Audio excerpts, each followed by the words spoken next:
simultaneous experience of I am connected with all that exists. I feel the worst enemy I have, and I think the worst enemy we have, is fear. Why is this enemy so powerful against us? Fear comes from feeling separate. Fear comes from I'm alone. That it's me and the world. But actually there's no such thing. You are the world. The world is in you. And you are in the world. You co-create each other. They are different expressions of, differentiated expressions of a deeper intelligence. When you know that, then there's peace. There's total peace and there's comfort. And there is no anxiety, because anxiety comes from separation. You say, why is it so dominant in our world? It's part of the hypnosis of social conditioning. You know, that's how our media, that's how our advertising, that's how our products and our services, they're all about instant gratification for the skin-encapsulated ego. In the Western world we live, it's little, sometimes I feel it's difficult to deal with that, because we are constantly receiving the influence of excess of stimulation, the most of the times in the wrong way. Yeah, and especially if you receive it through childhood, then your little brain and the child thinks that's reality, unfortunately. So it's a deep hypnosis. And one has to be conscious of it. One has to take time to say, you know, just because it's all prevalent around me and just because everybody's behaving like this, it doesn't mean it's normal. What we call normal is the psychopathology of the average. And how can we protect our childhood, our children against By that? being good examples. You know, children don't listen to lectures, they'll follow your lead. Yeah, as a father, do you have children? Yes, I have 2 grandchildren now. 2 grandchildren.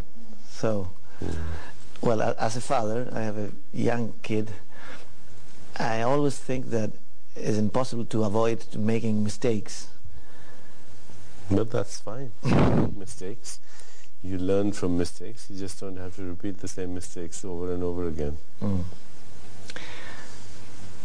Well, I think that younger countries are like kids, like younger people, you know? Big opportunities and also big mistakes. And that happens a lot here. What's your vision of our country, of Argentina, or Latin America in general, in nowadays? What is... Well, you see, the old countries also have a burden. Culture is a big burden. Because when you have too much history, too much culture, then it overwhelms your creativity. And so, you know, just like you said, that young countries have so much creativity sometimes that it leads to anarchy and confusion. And old cultures have so much the burden of the past that they don't really embark on any creativity at all. I think we're moving in a new era now where there will be the hybridization of a global collective intelligence. That's the only way to move forward, is to have cross-cultural understanding, to understand how the minds of different people work and think, to put everything in a context. There's cultural context, there's economic context, there's historical context, there's mythical context, there's religious context. We don't know this. You know, I just participated in a recent poll where we have for the first time surveyed more than 200 million Islamic people about everything, about values, about habits, about relationships, about sex, about spirituality, about war, about terrorism, about ecology. And that information is so important, because how do you negotiate with people or talk to people or have a dialogue with people if you don't even know what they're thinking and feeling? You know, if I, on the other hand, know how do you feel, what your observations are, how do you interpret your reality, what are your values, then I have a chance of connecting with your heart and your mind. But we now live in a society where that should be possible.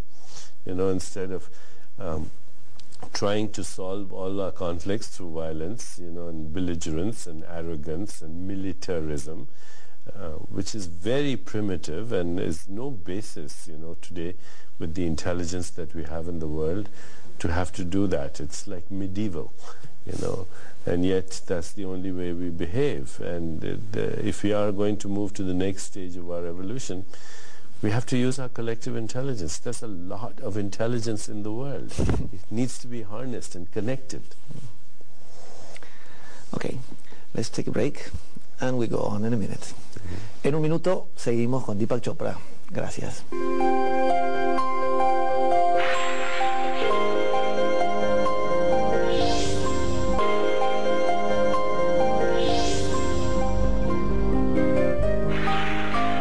Well, I was thinking, how can we learn about this? Where can we go? Where can we help? Where can we join? And I heard you speaking about the GSA, so you can explain us how's the work there and which are the goals in GSA? Mm-hmm. Well, actually, we have a new foundation called the Alliance for the New Humanity. Mm-hmm.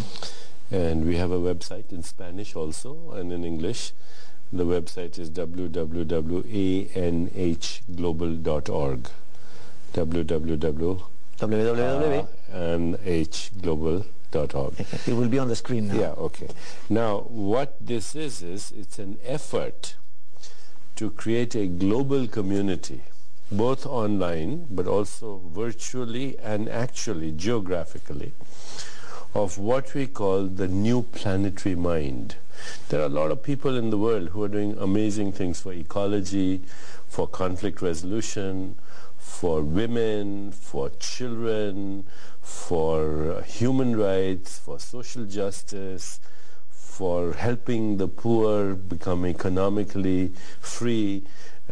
So they're already doing it. You know, these are like neurons that are all over the planet. The goal is now to connect them. And once you connect them, what you see is, oh, so-and-so is doing this, so-and-so is doing this, so-and-so is doing this. First of all, you get inspired. The second thing is you say that, you know, maybe I can help this person, or maybe this person can help me. So first they come together, then they connect with each other. And once they connect with each other, they exchange information, they exchange inspiration, they morally support each other, and sometimes they come up with creative ideas for even helping each other financially. I think we think of our foundation as a dating service. You know, when you connect two people, you don't know what's going to happen.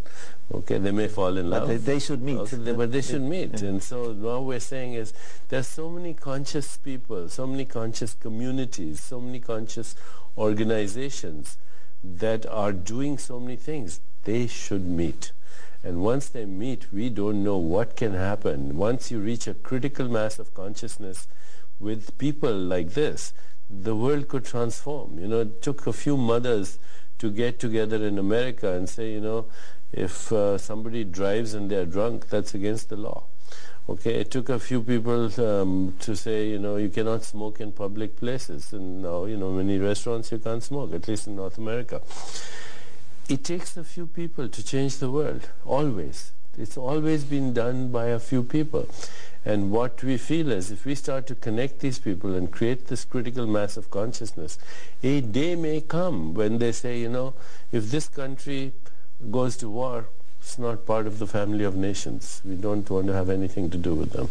If they make weapons, if they trade in guns, if they are the biggest dealers of and agents of destruction on this planet, we don't want to have anything to do with them. That will happen. It'll become international law one day.